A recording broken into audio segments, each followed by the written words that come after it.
Football coverage brought to you by Davis Law Firm. It's safe to say that the Cowboys defense had a feast on Sunday night against the New York Giants. The Cowboys defense only allowed 63 net passing yards, which were the fewest net passing yards allowed in a Cowboys season opener since 1974. The hard hits led to the domination of the game, including the hit Trayvon Diggs had on Saquon Barkley, which led to Darren Bland returning the interception for a touchdown. Defensive coordinator Dan Quinn was elated by the play.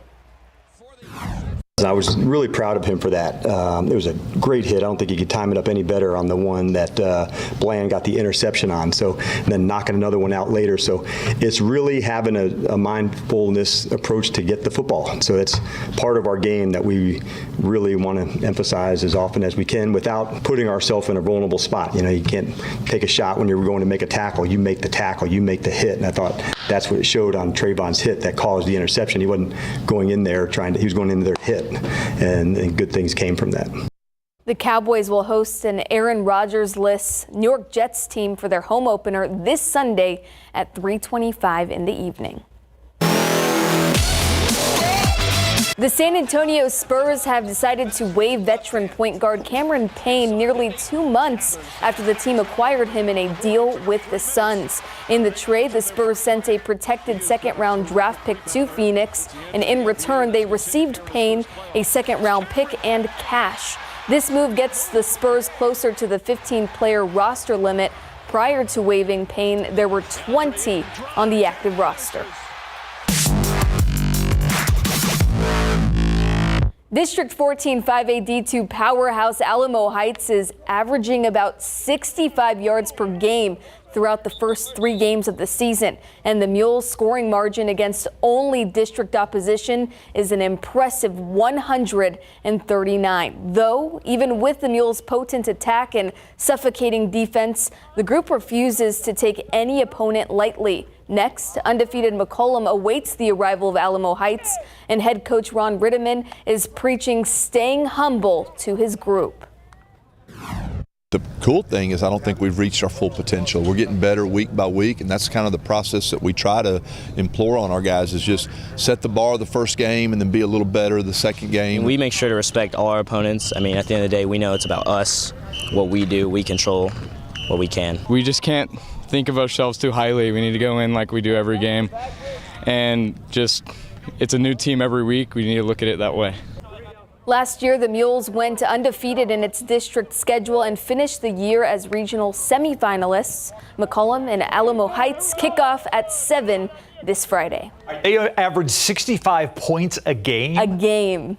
Wow. One of those games was an 81-0 final. Wow. It's a good way to start the year. Yeah. Thanks, Mary. Our KSAT Q&A with Mayor Ron Nirenberg is next.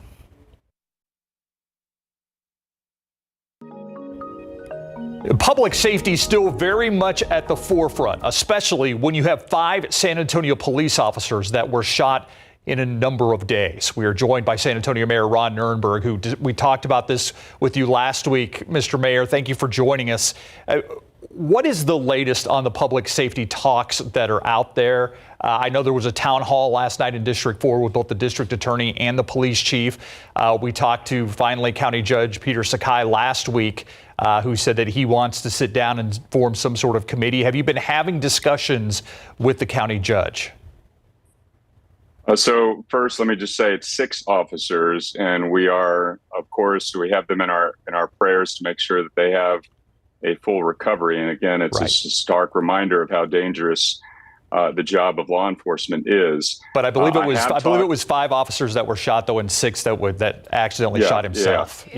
Five shot by a suspect. Yeah. And the 6th was self-inflicted in pursuit of that. But regardless. Yes. It's a situation none of us want to see. My conversations with the judge have been about making sure that we get all of the folks, the stakeholders involved, the leaders of the various law enforcement agencies, as well as the judicial system in a room together to talk about where we can address gaps and ensure that we don't have this continuing. Gun violence in any community is a concern, and especially when it's perpetrated by folks who have repeat repeat violent histories, and when it's perpetrated on law enforcement officers. So this is something that we all want to address, and we've got to do it together collaboratively, because every single person that will be in this meeting will have some part of accountability, some part of this process. It's not at the feet of any single individual, and all of us collectively have a responsibility to the Republic.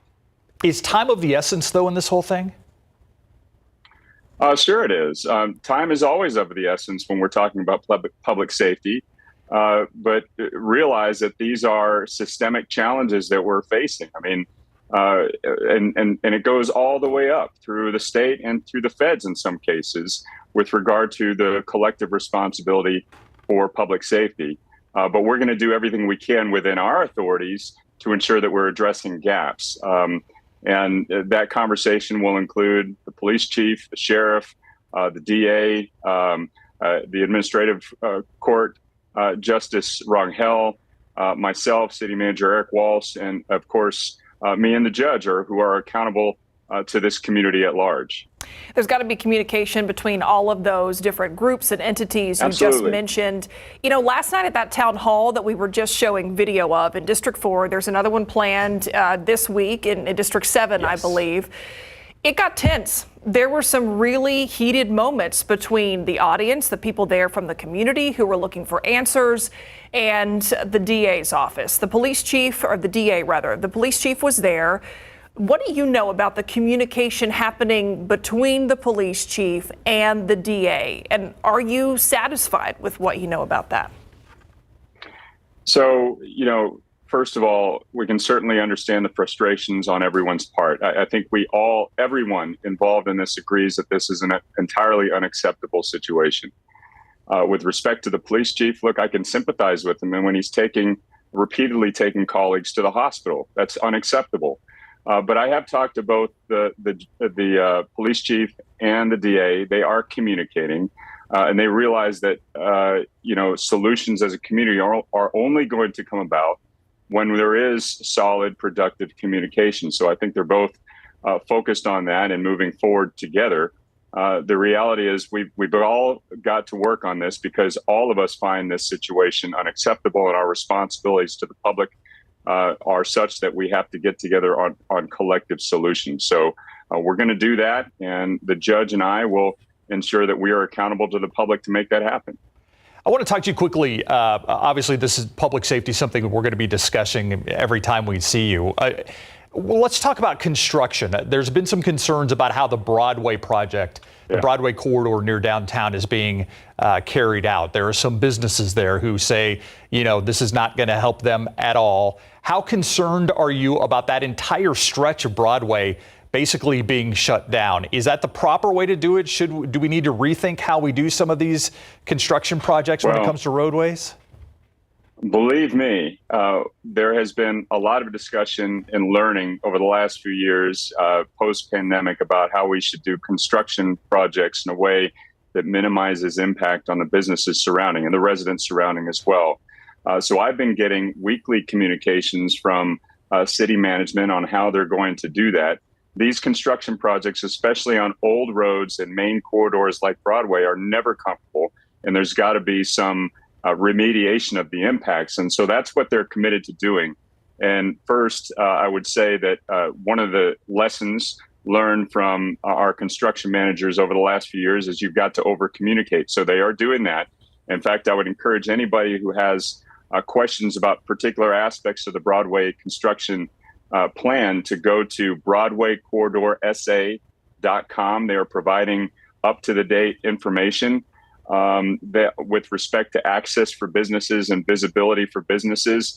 They are maintaining pedestrian vehicular right-of-way wherever they can on crossing streets as well as particular intersections. I won't read to you the whole update I just got from the city staff on that, but suffice it to say, the information with regard to Broadway is up to date, and it's on that website, BroadwayCorridorSA.com. The entire project is scheduled for completion in the summer of 2024. So it's a long project, but in the meantime, there are efforts underway to make sure that there's right-of-way access, there's visibility for businesses, and that we're making adjustments along the way. But these projects are never comfortable, they're never easy, but hopefully we're going to over-communicate and make sure that we're minimizing the impacts. After what happened along the St. Mary's Strip with the construction there and how businesses were really affected, access cut off at some points, did the city make some changes to make sure that the contractors the city is working with essentially meet the expectations of whatever is in that contract? Yeah, and I think we're holding contractors' feet to the fire a little bit more than we were, which is appropriate. And, we saw some of that in the case of what should be completed soon in the North New Braunfels project, where construction was not completed to our satisfaction, and the contractors now had to go back and redo it at their cost. So things like that are commonsensical, especially when we're dealing with taxpayer dollars. I also assembled a transportation committee of City Council because this needs to have a ongoing public airing and oversight from the City Council with regard to all of our transportation construction projects. So there's a lot more, I would say, daily transparency and oversight going on. And it is of the highest priority for the city manager. Every time we meet, which is pretty much daily, he's giving me an update on these projects, and so he knows it's a priority for everybody. Yeah, I want to give that website again, BroadwayCorridorSA.com. That's right. Yeah. Mr. Mayor, thank you so much for your time. Great to see you all. Have a great evening. You too. We'll be right back.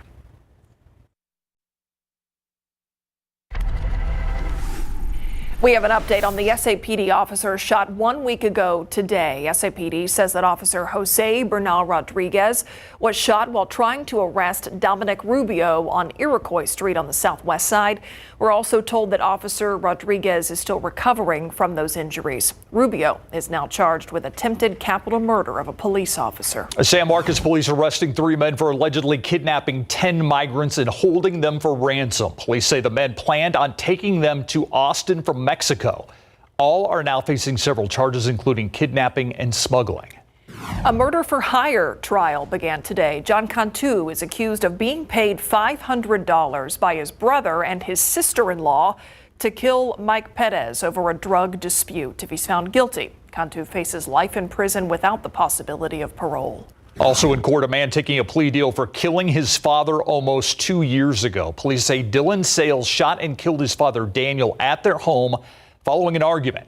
Sales given 25 years in prison as part of his plea deal. That's your 60-second recap.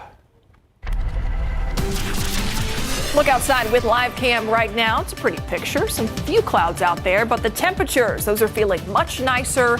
And we also have the tropics to talk about, Adam. Yes, we do. And, it was nice to have variety in the sky today. Actually, some clouds at various layers. It was good to see that. A lot of it, the leftovers of thunderstorms last night and early this morning to the north of us that generally dissipated. But now the sky is clearing a bit, and that's good. We do have the space station flyover coming up starting at 8:39 p.m. More details for that on KSAT12, just in the weather discussion part. Isolated rain this week, better rain chances by Friday. It looks like it'll be under triple digits. An update on the tropics, what's happening out there, and our rain chances in a bit.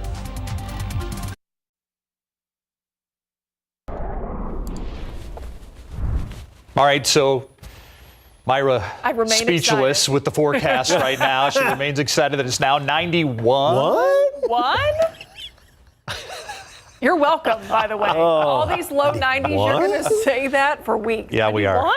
91? I hope we get used to it and it's no longer exciting. Yeah, well, we will. And it's just a testament to what we've been through this summer with 74 100-degree days and nothing but clear blue skies. I haven't appreciated simple clouds so much as I did today.